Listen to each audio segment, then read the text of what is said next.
The rain falls softly over the small church in Brooklyn, a gentle mist that seems to whisper secrets to the old stone walls. Inside, 300 guests sit in polished wooden pews, their faces turned toward the altar, where white roses cascade from iron archways and candles flicker in crystal holders. The organ plays a melody that has accompanied 1,000 brides before this day, and the air smells of lilies and anticipation. Evelyn Monroe stands behind the heavy oak doors, her fingers trembling against the silk of her wedding gown. She is 24 years old, with auburn hair pinned beneath a vintage lace veil that belonged to her grandmother. Her green eyes are bright with hope, with the kind of innocent faith that believes love can conquer anything.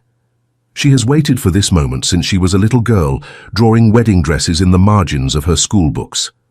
Her father, a retired firefighter with calloused hands and a heart softened by years of watching his daughter grow, stands beside her. He squeezes her arm gently. The music shifts, the doors begin to open, and Evelyn takes her first step into the church. 300 faces turn to look at her. She sees her mother crying already, dabbing at her eyes with the embroidered handkerchief. She sees her college roommate, her cousins from New Jersey, the elderly neighbors who watched her grow up on Sullivan Street. But her eyes seek only one face. The altar is empty. At first, her mind refuses to process what her eyes are seeing.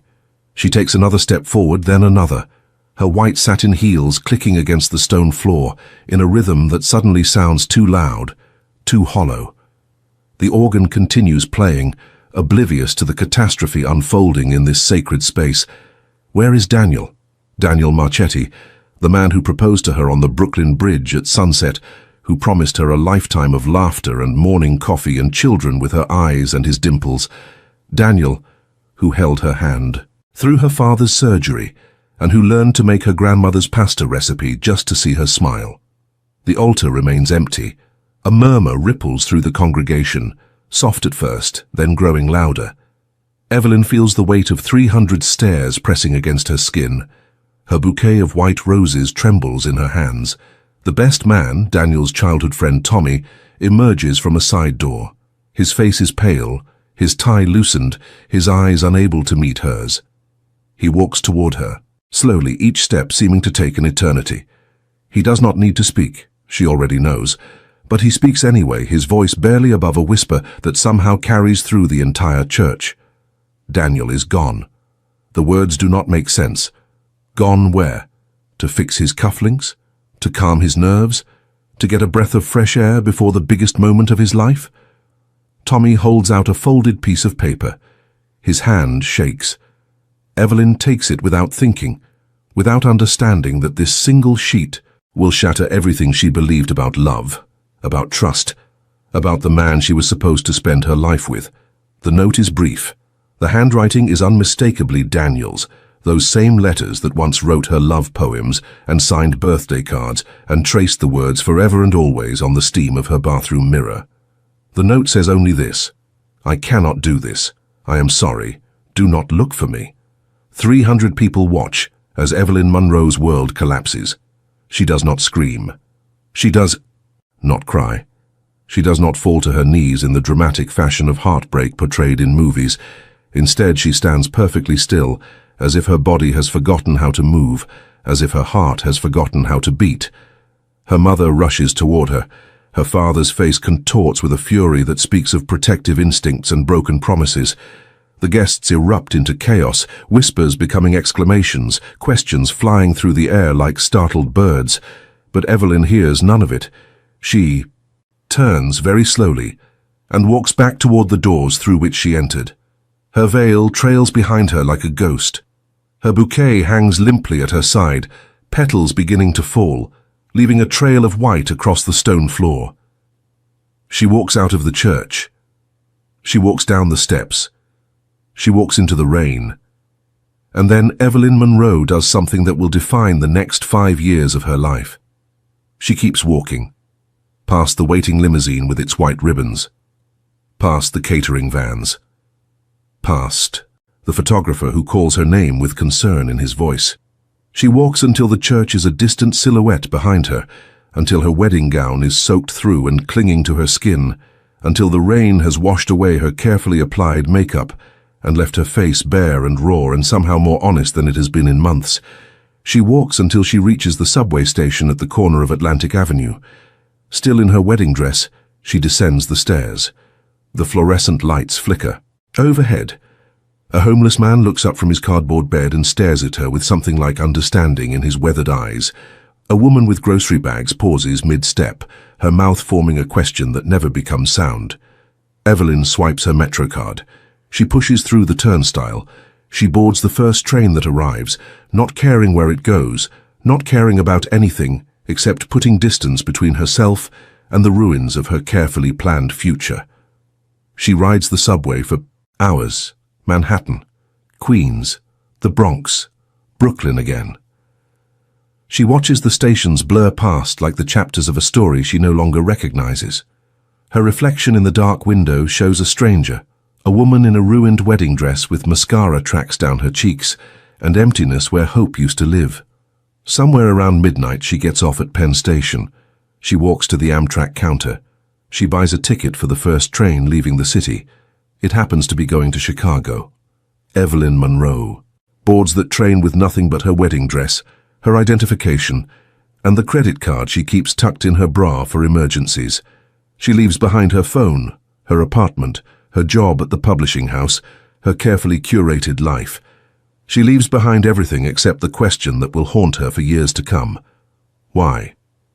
The train pulls out of Penn Station at 2:47 in the morning. Evelyn watches New York City disappear into the darkness, the lights of the skyline growing, smaller and smaller until they vanish entirely. She does not know that somewhere in that same city, Daniel Marchetti is watching the same darkness from the window of a warehouse in Red Hook. She does not know that the man she loved has just made a choice that will transform him from a gentle accountant into something far more dangerous. She does not know that the path he is now walking will eventually lead him back to her, but as a completely different person. She knows only that her heart is broken, that her future has crumbled, and that she must somehow find a way to rebuild herself from the ashes of this devastation. The train carries her westward through the night. Behind her, the church still stands in the Brooklyn rain, now empty of guests, empty of flowers, empty of everything except the echo of a love story that ended before it truly began.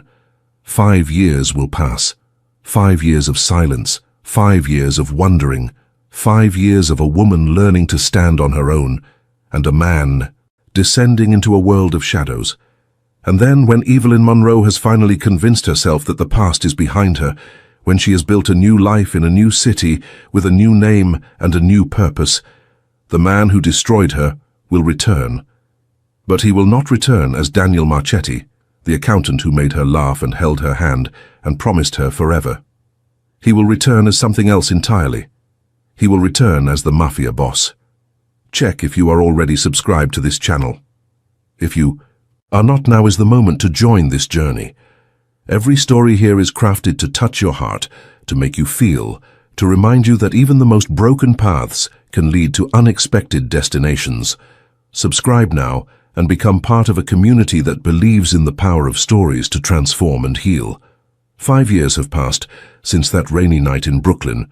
The woman who now calls herself Elena Parker bears little resemblance to the heartbroken bride who boarded a train to Chicago with nothing but her wedding dress and her shattered dreams. Her auburn hair is shorter now, cut to her shoulders in a practical style that suits her busy life.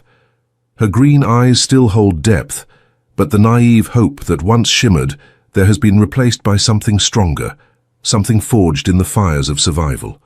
She lives in a modest apartment in Lincoln Park, a third-floor walk-up with exposed brick walls and windows that overlook a quiet, tree-lined street. The space is small, but filled with light, decorated with second-hand furniture and bookshelves that overflow with novels. On her kitchen counter sits a collection of herbs growing in mismatched pots, and on her walls hang photographs of Chicago landmarks, Lake Michigan sunsets, and the friends who have become her chosen family. Eleanor works as the assistant manager at a community center on the near West Side. She spends her days organizing after-school programs for underprivileged children, coordinating job training workshops for adults seeking second chances, and running support groups for people trying to rebuild their lives after hardship. The work does not pay much, but it fills her with purpose. Every child who learns to read under her guidance, every adult who finds employment through her programs, every person who walks through those doors feeling lost and leaves feeling found, these are the moments that remind her why she chose to keep living when everything fell apart. Her colleagues adore her. The children call her Miss Elena and bring her drawings of rainbows and puppies. The elderly volunteers treat her like a granddaughter, always trying to set her up with their nephews and neighbors. She has built something beautiful here, something real, something entirely her own. No one in Chicago knows about Evelyn Monroe. No one knows about the wedding dress she left in a donation bin at a shelter in Ohio. No one knows about the months she spent sleeping in cheap motels, working odd jobs, trying to outrun the ghost of a man who abandoned her at the altar. No one knows about the night she sat on the shore of Lake Michigan and considered walking into the water and never coming back. That was 4 years ago. She does not think about that night anymore. She has learned that survival requires selective memory, that healing demands the ability to close certain doors and throw away the key. On this particular October morning, Elena arrives at the community center early, as she always does. The autumn air is crisp, carrying the scent of fallen leaves and the distant promise of winter. She unlocks the front door, turns on the lights, and begins preparing for the day ahead. The center occupies a converted warehouse that the city rehabilitated a decade ago.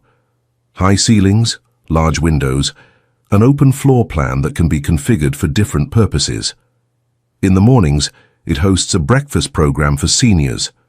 In the afternoons, it transforms into a homework haven for children. In the evenings, it becomes a gathering place for support groups and community meetings. Elena loves every corner of this building. She is setting up chairs for the senior breakfast when her phone buzzes. A text from her best friend Sarah, a nurse at Northwestern Memorial Hospital, who Elena met at a pottery class 3 years ago. Dinner tonight? That Italian place on Halsted. My treat. Elena smiles and types back a confirmation. She has learned to say yes to invitations, to open her heart to friendship even when the old fears whisper that everyone leaves eventually. The seniors begin arriving at 8 o'clock. Mr. Patterson, 92 years old and still sharper than most people half his age, immediately demands to know why Elena is not yet married to a nice young man who appreciates her. Mrs. Chen brings homemade dumplings that she insists Elena must eat immediately because she looks too thin. The Gonzalez sisters argue about whose turn it is to lead the morning stretching exercises. This is her family now. Not by blood, but by choice, which Elena has learned is often stronger. The morning passes in a blur of activity. Breakfast, conversation, a minor crisis when Mr. Patterson's hearing aid battery dies, a joyful moment when Mrs. Chen announces that her grandson has been accepted to medical school. Elena moves through it all with practiced ease, her smile genuine, her care authentic. At noon, the afternoon shift arrives. Young volunteers from the local universities, eager to add community service to their resumes, but often surprised to find that they genuinely enjoy the work. Elena delegates tasks, answers questions, solves problems. It is during the after-school rush, when 37 children ranging from 6 to 14 years old flood through the doors, that Elena's carefully constructed world begins to crack. She is helping a 7-year-old named Marcus with his spelling homework when the center's director, a formidable woman named Patricia Reynolds, approaches. Her desk. Patricia's face is strange, not quite worried but not quite calm either, anticipatory perhaps, as if she is about to deliver news that she herself does not fully understand. "Eleanor," she says, "there is someone here to see you. A man. He says he is from the Marchetti Foundation." The name hits Elena like a physical blow. Marchetti. For a moment, she cannot breathe. For a moment, she is 24 years old again, standing in a church in Brooklyn, watching her dreams disintegrate. But that is impossible. Marchetti is not an uncommon name. There must be hundreds of Marchetti families in Chicago alone. This cannot be connected to Daniel. He is gone. He disappeared 5 years ago. He could be anywhere in the world. He could be dead. He is probably dead. She has told herself that so many times that she almost believes it. "I do not know anyone from any Marchetti Foundation," Elena says, and her voice sounds strange to her own ears, higher than usual, tight with something she refuses to name as fear. Patricia shrugs. "He specifically asked for you, said you would want to hear what he has to say. He mentioned something about a significant donation to our programs. Money, of course. Everything in this world eventually comes down to money. The community center operates on a shoestring budget, constantly scrambling for grants and donations and fundraising events that never quite raise enough. A significant donation could mean new computers for the children, expanded programs, maybe even that rooftop garden they have been dreaming about for years." Elena tells herself that this is why she agrees to meet with the man. For the center, for the children, for the seniors who depend on their breakfast program. She tells herself it has nothing to do with the name that still haunts her dreams. She walks to the front entrance, where a man in an expensive suit waits near the door. He is perhaps 60 years old, with silver hair and the kind of face that suggests he has seen much of the world and found most of it wanting. He holds a leather briefcase and wears a gold watch that probably costs more than Elena earns in a year. "Miss Parker," he says, and his voice is smooth, cultured, carefully neutral. "Thank you for seeing me. My name is Robert Castellano. I represent the Marchetti Foundation." "I am not familiar with that organization," Elena replies, and she is proud of how steady her voice sounds. "We are relatively new," the man says, "based in New York recently, expanding our philanthropic activities to Chicago. We have heard impressive things about the work being done here at the community center. Mr. Marchetti himself has taken a personal interest." Elena's heart stops. "Mr. Marchetti?" Robert Castellano's expression does not change, but something flickers in his eyes. Something that might be assessment, might be curiosity, might be the satisfaction of a trap successfully sprung. "Yes," he says. "Daniel Marchetti. I believe you may have known him once." Before his current success, the world tilts. Elena grips the edge of the reception desk to steady herself. Her knuckles turn white. Her breath comes in short, shallow gasps that she desperately tries to control. Daniel is alive. Daniel is not just alive. Daniel has a foundation. Daniel has money. Daniel has sent this man to find her, which means Daniel knows where she is, which means her 5 years of hiding, of running, of becoming someone new, have all been for nothing. What does he want? She asks, and her voice is barely a whisper. "He wants to meet with you," Robert Castellano replies. "Tomorrow evening. A car will pick you up at 7 o'clock, and if I refuse..." The man smiles, but there is no warmth in it. "Mr. Marchetti was quite insistent. He said to tell you that he has never forgotten that night in Brooklyn. He said to tell you that he has spent 5 years preparing for this moment. He said to tell you that he owes you an explanation." Elena wants to scream. She wants to cry. She wants to run again, as far and as fast as her legs can carry her. But she is not 24 years old anymore. She is not the naive girl who believed in fairy tales and forever and the goodness of men who make promises they cannot keep. She is Elena Parker now, and Elena Parker does not run. "Fine," she says, and her voice is ice. "Tell Mr. Marchetti that I will meet with him. But he should not expect gratitude or forgiveness. He should expect only truth." Robert Castellano nods, apparently, unsurprised by her response. "Until tomorrow then, Miss Parker.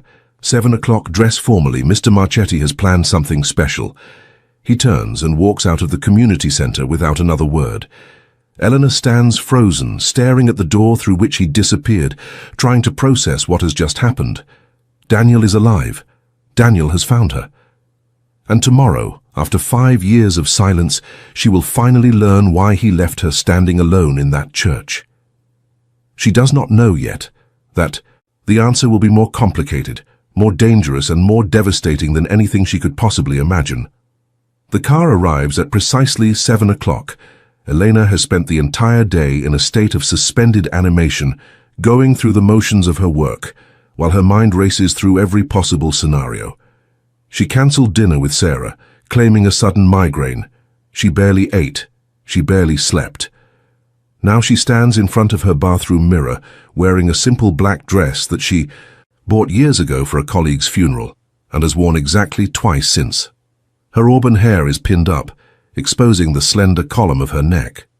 She wears no jewelry, except for a pair of small pearl earrings that belong to her mother. She looks, she thinks, like a woman attending her own execution. The black sedan waiting outside her building is not a limousine, but it might as well be. The windows are tinted so dark she cannot see inside. The driver, a young man with sharp eyes and an earpiece, holds the door open without speaking. Elena gets in.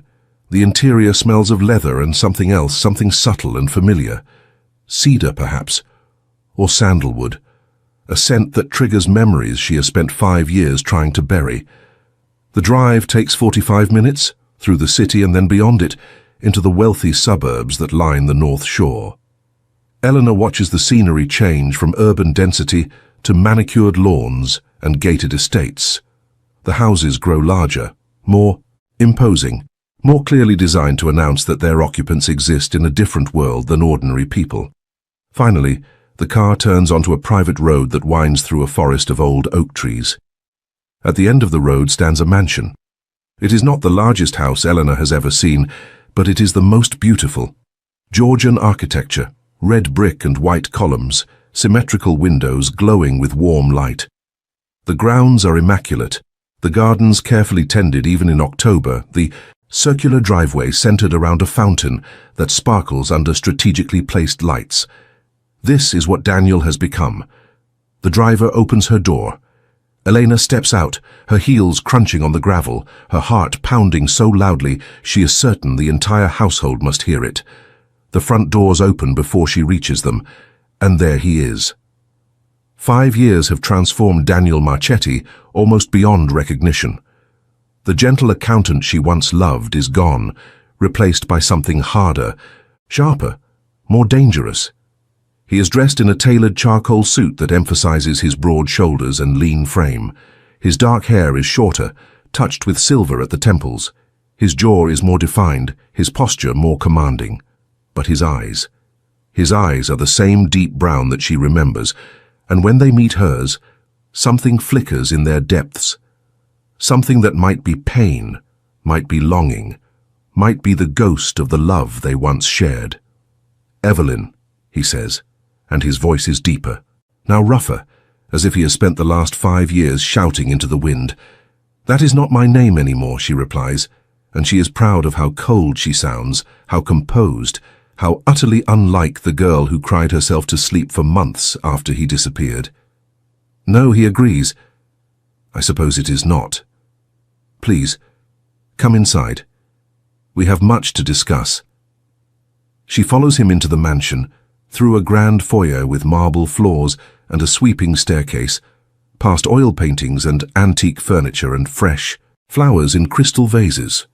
Everything screams of wealth, of power, of a life so far removed from the modest apartment she left behind that it might as well be another planet. He leads her to a library, floor-to-ceiling bookshelves, a fireplace crackling with flames, 2 leather armchairs positioned for intimate conversation. On a small table between the chairs sits a bottle of wine and 2 glasses. "Please sit," Daniel says, "and let me explain." Elena does not sit. She stands near the fireplace, her arms crossed over her chest, her eyes never leaving his face. "Explain what?" she asks. "Explain why you left me standing in a church in front of 300 people? Explain why you disappeared without a word for 5 years? Explain why you have apparently become wealthy enough to own mansions and foundations, while I spent years trying to put my life back together?" Daniel's jaw tightens. "Yes," he says quietly. "All of that. Then start talking."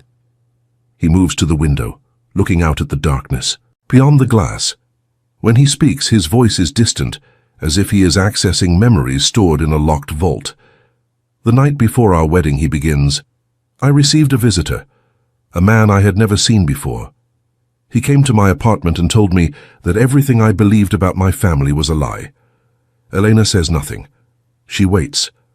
"My father," Daniel continues, "was not an insurance salesman from Queens.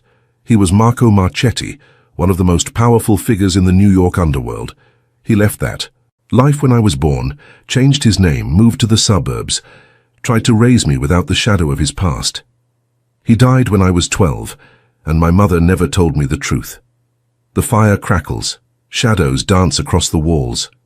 But the organization he left behind did not forget about him, or about me. The night before our wedding, they came to collect what they believed they were owed. The son of Marco Marchetti, heir to an empire he never knew existed. "You are telling me," Eleanor says slowly, "that you left me at the altar because of organized crime. I left you at the altar to save your life." The words hang in the air between them. "They gave me a choice," Daniel says, and now he turns to face her, his eyes burning with something she cannot name. "Marry you and watch you become a target. Watch them use you to control me. Watch them destroy everything you are, everything you could become. Or walk away, disappear. Let you believe I was a coward rather than know the truth. Let you hate me rather than put you in danger." Elena's composure cracks. "That was not your choice to make. I know. You should have told me. You should have given me the option to decide for myself. I know. 5 years, Daniel. 5 years I spent wondering what I did wrong. What was so broken in me that the man I loved could not bear to marry me?" Daniel crosses the room in 3 strides. He stands before her now, close enough that she can smell his cologne, close enough that she can see the pain etched into every line of his face. "Nothing was broken in you," he says. "Nothing. You were perfect. You were everything. And that is exactly why I had to protect you, even if it meant destroying us both." The moment stretches between them, heavy with 5 years of silence, 5 years of grief, 5 years of questions without answers. "If you are telling me the truth," Elena finally says, "then what changed? Why find me now? Why reveal yourself after all this time?" Daniel steps back. He walks to the desk in the corner and picks up a folder. He hands it to her. "Because the men who threatened you 5 years ago are gone," he says. "Because I have spent every day since I left that church building something powerful enough to protect you. Because I have become what they wanted me to become, but on my own terms. And because I have finally created a world where I can offer you safety instead of danger." Elena opens the folder. Inside are photographs, documents, financial statements, evidence of a business empire that spans legitimate enterprises and operates in the shadows of power. Restaurants, real estate, import companies, a web of influence that reaches into every corner of the city. "You became a mafia boss," she says flatly.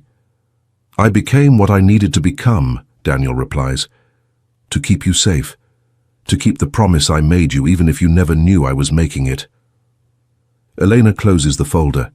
Her hands are trembling now, but not from fear, from anger perhaps, or from something else entirely, something she is, not ready to examine too closely. "This is the moment I need you to do something. I need you to leave a comment on this video. Right now, pause and type these words. If love had to choose between presence and protection, what would you choose? Leave that comment. Let me know your answer. This story is not just mine to tell, it belongs to everyone who has ever been asked to sacrifice love for something greater. 3 weeks have passed since Elena learned the truth about Daniel Marchetti. 3 weeks of sleepless nights. 3 weeks of questions that lead only to more questions. 3 weeks of trying to reconcile the gentle man who proposed to her on the Brooklyn Bridge with the powerful figure who now controls an empire built on shadows. She has not agreed to anything. She has not forgiven him. She has not decided what any of this means for her carefully constructed life. But she has not walked away either. They meet 3 times during those 3 weeks. Once at his mansion, where they sit in the library and talk for hours, their conversation ranging from their shared past to his current operations to her work at the community center. Once at a restaurant he owns downtown, where they are seated in a private room and she watches how his employees defer to him, how his mere presence commands respect. Once at her apartment, where he appears at her door unannounced, holding bags of groceries and an apology for interrupting her evening. She should not have let him in that night. She knows this. But she did, and they cooked dinner together in her tiny kitchen, and for a few hours it felt almost normal, almost like the life they might have had if everything had been different. Almost. The fourth time they meet, everything changes. It is a Tuesday evening in early November. Elena is walking home from the community centre, bundled against the cold, her mind occupied with budget spreadsheets and grant applications. She does not notice the black car idling at the corner. She does not notice the men watching her from across the street. She notices nothing until a hand closes around her arm. "Miss Parker," a voice says, and it is not friendly. Mr. Marchetti would like a word. This is not one of Daniel's men.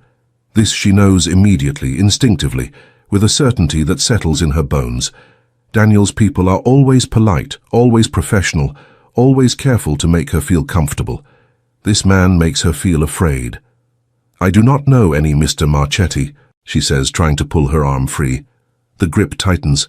"Do not lie, Miss Parker. Or should I say, Miss Monroe? We know exactly who you are. We know exactly who you belong to. I do not belong to anyone." The man smiles. It is not a pleasant expression. That is what you think. But you have become very important to some very important people. And those people have questions they would like answered. He begins pulling her toward the waiting car. Elena fights. She screams. She kicks. She bites the hand that clamps over her mouth. But these men are professionals, and she is a social worker who has never been in a physical confrontation in her life. Within seconds, they have her in the back of the car, her hands bound with plastic ties, a cloth pressed over her face that smells of something chemical and sweet. The world goes dark. When Elena wakes, she is in a warehouse. The ceiling is high, industrial, crisscrossed with metal beams and hanging lights. The floor is concrete, stained, and cold. She is sitting in a metal chair, her wrists still bound, her head pounding from whatever they used to render her unconscious. 3 men stand before her. 2 she does not recognize, large and menacing, their faces blank with professional detachment. The third is older, perhaps 50, with a receding hairline and eyes that remind her of a snake. "Miss Monroe," the older man says, "how delightful to finally meet you. I have heard so much about you." "Who are you?" Elena demands. "What do you want?" "My name is Victor Rossi. I am an old colleague of your boyfriend's family. And what I want is very simple. I want Daniel Marchetti to understand that there are consequences for his ambitions." "I do not know what you are talking about." Victor Rossi laughs softly. "Of course you do. Daniel Marchetti has spent the last 5 years building an empire. He has taken territory that belonged to others. He has consolidated power in ways that threaten the established order. And worst of all, he has done it, while claiming to operate outside the traditional rules." Elena says nothing. "We tried to control him 5 years ago," Rossi continues. "We thought that threatening the woman he loved would be enough to bring him into the fold. Instead, he abandoned you and went his own way, built something entirely independent, made himself untouchable." She realizes now the full horror of what happened 5 years ago. Daniel did not just leave her to protect her. He left her because these men threatened to destroy her if he did not comply with their demands. And when he refused to become their puppet, he chose a different path entirely. "But now," Rossi says, "now you have returned to each other. Now he has a weakness again. And weaknesses can be exploited." "He will not negotiate for me," Elena says. "We are not together. He left me 5 years ago. Whatever feelings existed between us are gone." "You do not believe that," Rossi replies, "and neither does he. We have been watching you both for weeks. We see how he looks at you. We see how you look at him. Whatever happened in the past, there is something very much alive in the present." He nods to one of the large men, who produces a phone and begins filming. "You are going to send Mr. Marchetti a message," Rossi says. "You are going to tell him that we have something he values, and you are going to tell him that if he wants to see you alive again, he will meet with us, alone, unarmed, tomorrow at midnight." Elena's heart is pounding, but she forces herself to remain calm. She thinks of the children at the community center who look to her for stability. She thinks of the seniors who depend on her strength. She thinks of all the people she has helped rebuild their lives after hardship. If they could be brave, so can she. And if Daniel Marchetti truly loves her, if everything he told her was true, then she has to trust that he will find a way to save them both. The man points the phone at her face. She speaks. Daniel, it is Eleanor. Some men have taken me. They want you to meet with them tomorrow at midnight. They say they will tell you the location. They say to come alone. She pauses. The men expect her to plead, to cry, to beg for her life. Instead, she looks directly into the camera and adds something the men do not expect. But Daniel, listen to me. Do not come. Whatever they want, it is not worth your life. These men are using me to get to you. Do not let them win. Stay away. Stay safe. I survived losing you once. I can survive it again. Rossi's face contorts with anger.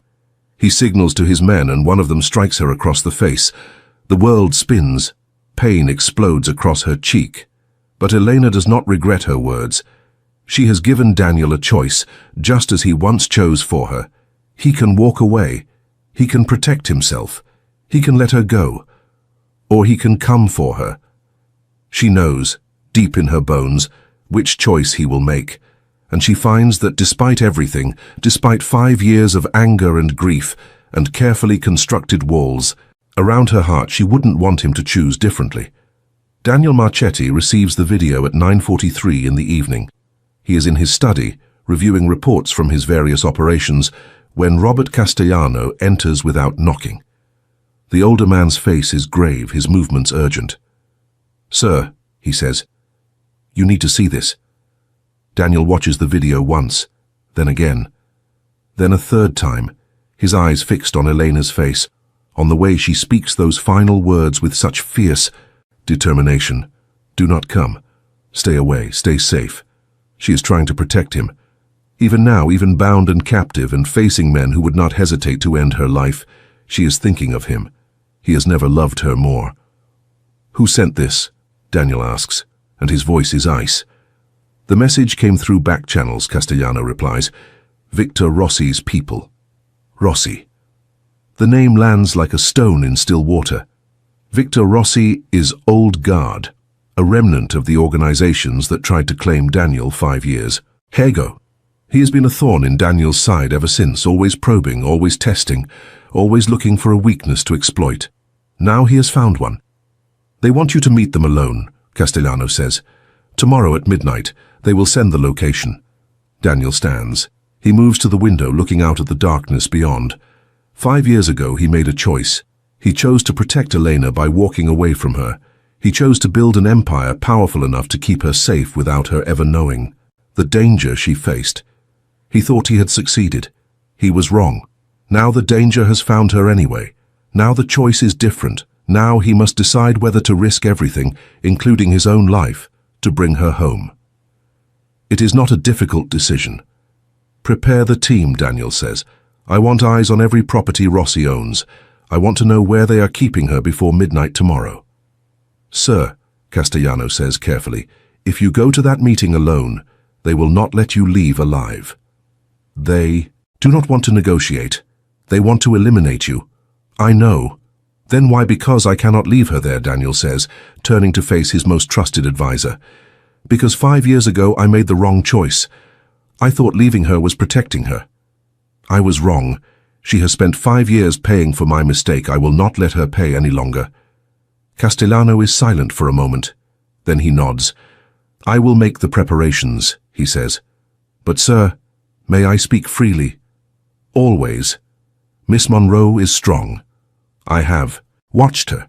She has built a life for herself, a purpose, a community that depends on her. She did not break when you left her. She will not break now. Whatever happens tomorrow, remember that she is not the same woman you abandoned 5 years ago. She is something more." Daniel considers this. He remembers Elena as she was at 24, bright and hopeful, and so full of love that it seemed to radiate from her skin. He remembers the way she looked at him, as if he were the answer to every question she had ever asked. Then he thinks of the woman he saw 3 weeks ago, the woman who stood in his library and faced him with ice in her voice and steel in her spine. The woman who demanded truth and refused to accept anything less. The woman who has somehow transformed her pain into purpose, her abandonment into advocacy, her broken heart into a wellspring of compassion for others. She is not the same woman. She is better, and he will spend the rest of his life making sure she knows it. The next 20 hours are a blur of activity.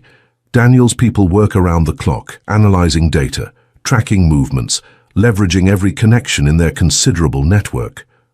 By early afternoon, they have narrowed Elena's location to one of 3 warehouses on the south side. By early evening, they have confirmed it. She is being held in an industrial building near the old stockyards. 6 guards outside, at least 8 inside, including Rossi himself. They are expecting Daniel to come to the midnight meeting, where he will walk into a trap designed to destroy both him and any hope of rescuing Elena. Daniel has no intention of walking into that trap. Instead, at 11:15, while Rossi's men are finalizing preparations for the meeting, Daniel's team moves. The operation is surgical, precise, efficient. Within 12 minutes, the guards outside are neutralized. Within 18 minutes, the team is inside the building. Within 23 minutes, they have secured every room except the central warehouse space where Elena is being held. Daniel enters alone. Victor Rossi stands in the center of the space, surrounded by his remaining men. Elena sits in the same metal chair, her face bruised, her hands still bound, but her eyes clear and focused. When she sees Daniel, something shifts in her expression. Not relief, not fear, but something deeper. Recognition, understanding, the knowledge that he came for her, just as she knew he would.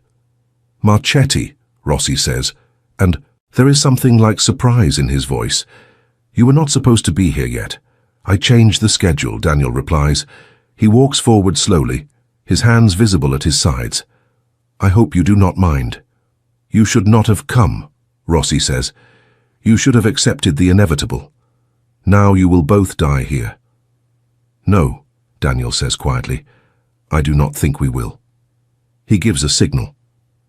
In the rafters above, positioned in the shadows throughout the building, Daniel's people reveal themselves. The sound of dozens of weapons being trained on Rossi's men fills the warehouse. Rossi's face goes pale. "Here is what is going to happen," Daniel says, and his voice carries the weight of absolute authority. "You are going to release Elena. You are going to leave Chicago. You are going to make sure that everyone in your organization knows that she is under my protection. And if anyone ever threatens her again, if anyone so much as looks at her wrong, I will burn your entire world to the ground. You cannot do this," Rossi sputters. "There are rules, there are protocols." "I am rewriting the rules," Daniel replies. "That is what I have been doing for 5 years, building something strong enough to protect the people I love, strong enough to change the way things work in this world. You should have realized that before you touched her." He walks past Rossi, past the armed men, past everything that stands between him and Elena. He kneels before her chair and gently, carefully, cuts the plastic ties binding her wrists. "I came," he says softly. "I told you not to," she replies, but there are tears in her eyes now, tears she can no longer hold back. "I know. You could have been killed. I know. Why?" "Because you are worth dying for," Daniel says simply. "Because you have always been worth dying for. Because 5 years ago I made the worst mistake of my life, and I have spent every day since trying to become the man who deserves to stand beside you. I am not sure I will ever be that man, but I will. Never stop trying." Elena reaches out and touches his face. Her fingers are cold, trembling, but her gaze is steady. "I do not know if I can forgive you," she says. "I do not know if I can trust you. I do not know if any of this is real." "I know," Daniel says, "and I will wait as long as it takes for you to decide. But Elena, I need you to know something. I never stopped loving you, not for one single day. Everything I have built, everything I have become, it was all for you.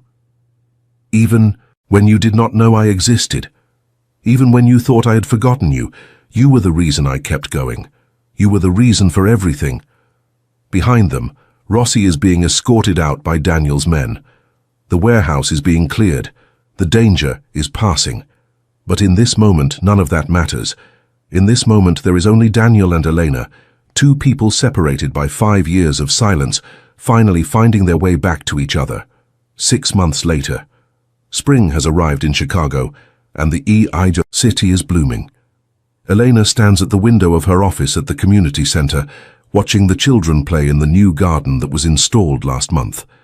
The Marchetti Foundation's donation made it possible, transforming a barren concrete courtyard into a green oasis filled with flowers and vegetables and hope.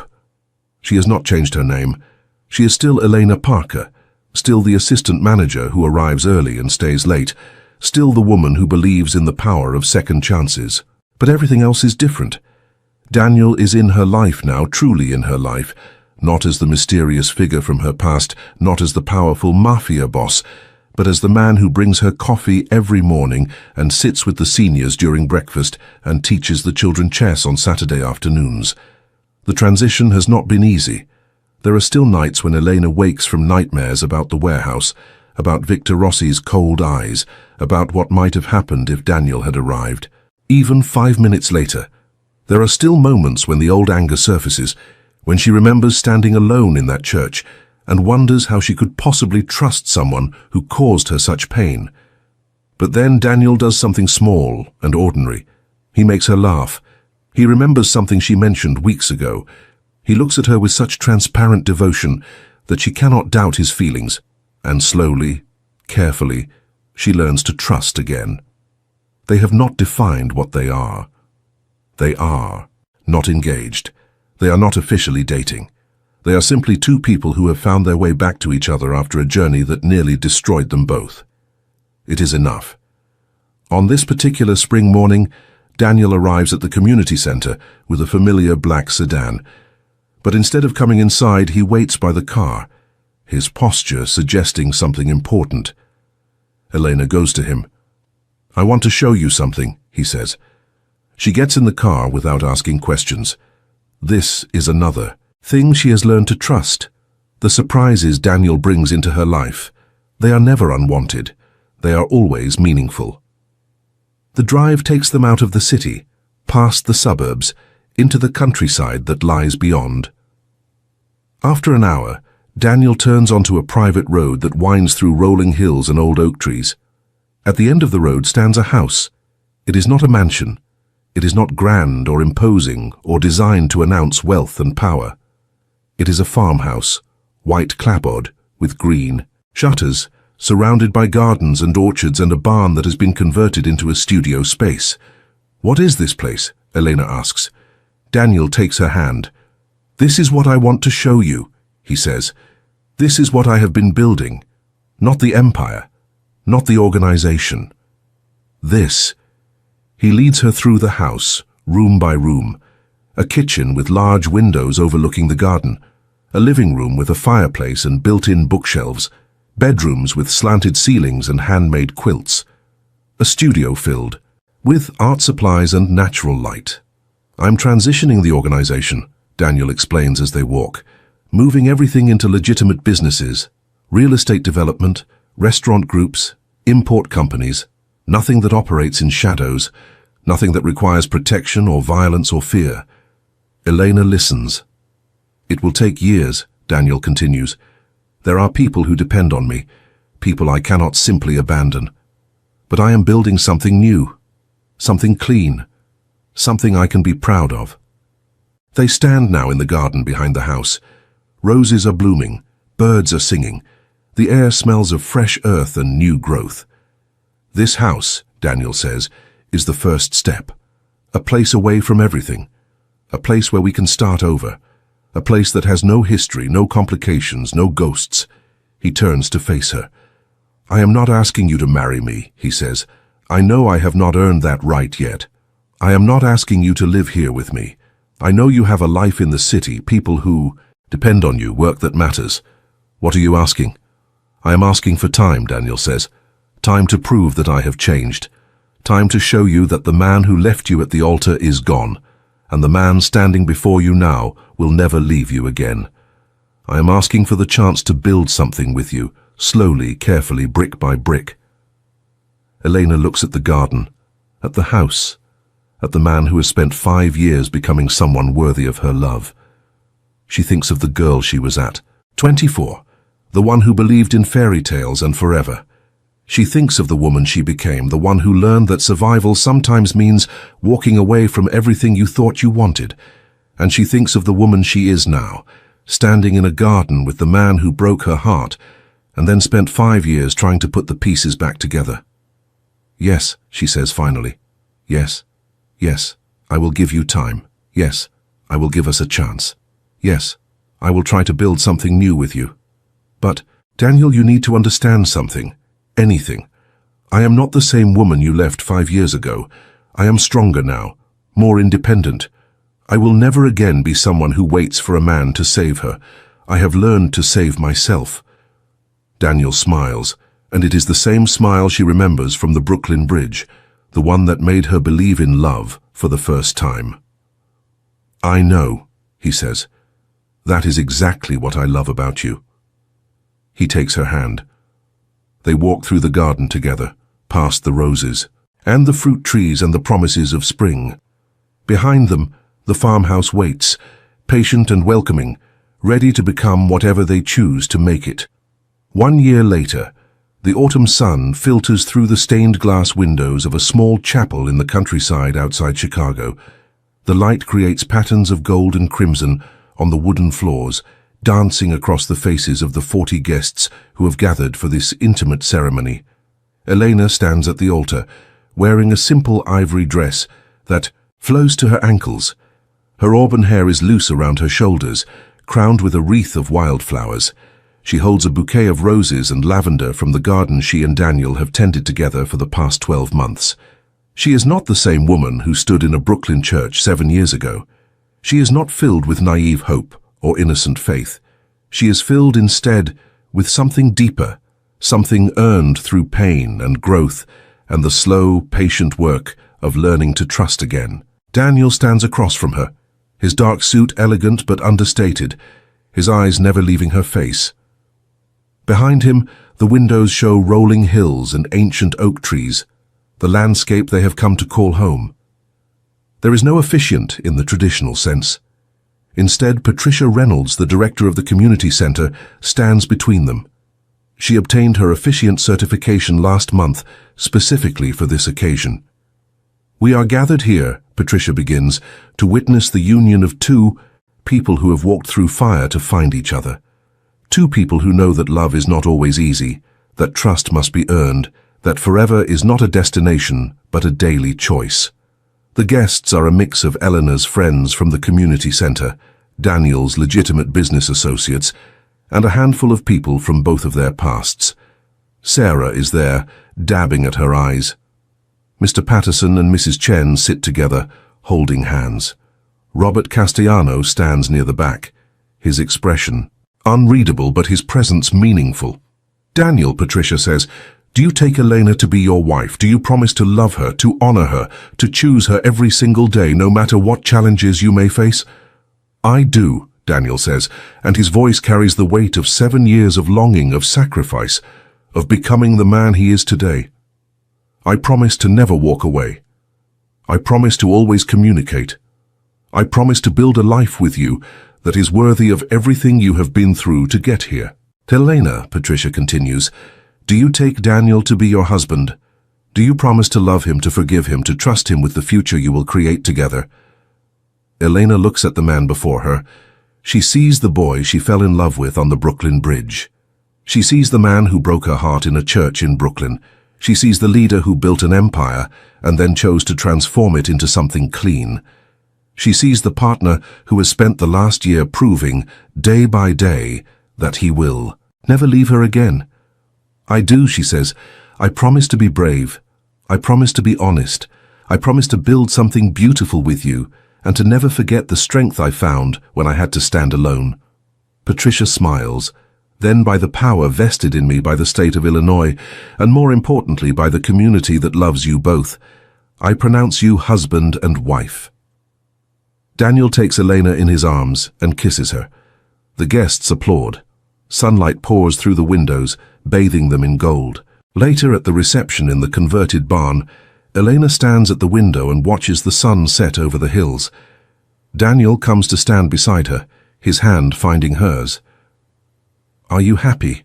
he asks. She considers the question seriously, as she considers all things now. "Yes," she says finally. "Not because everything is perfect, not because the past has been erased, but because I chose this. I chose you. And for the first time in my life, I know that I am exactly where I am supposed to be." Daniel pulls her close. "Thank you," he says into her hair. "For what?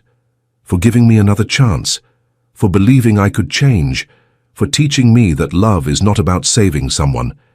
It is about standing beside them while they save themselves." Eleanor smiles against his chest.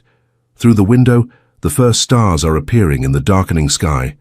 In the barn behind them, their guests are laughing and dancing and celebrating this new beginning. Tomorrow, they will return to their lives. Eleanor will go back to the community center, to the children and seniors who have become her family. Daniel will continue the work of transforming his organization, building something legitimate and lasting.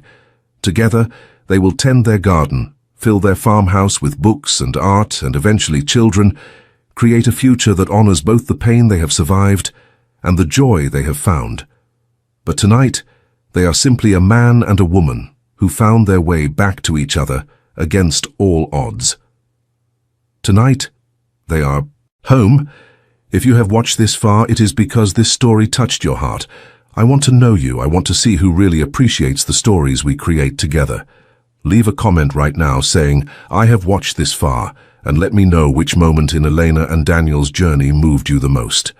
And if this story made you feel something, if it reminded you that love can survive even the deepest betrayals, then do me a favor.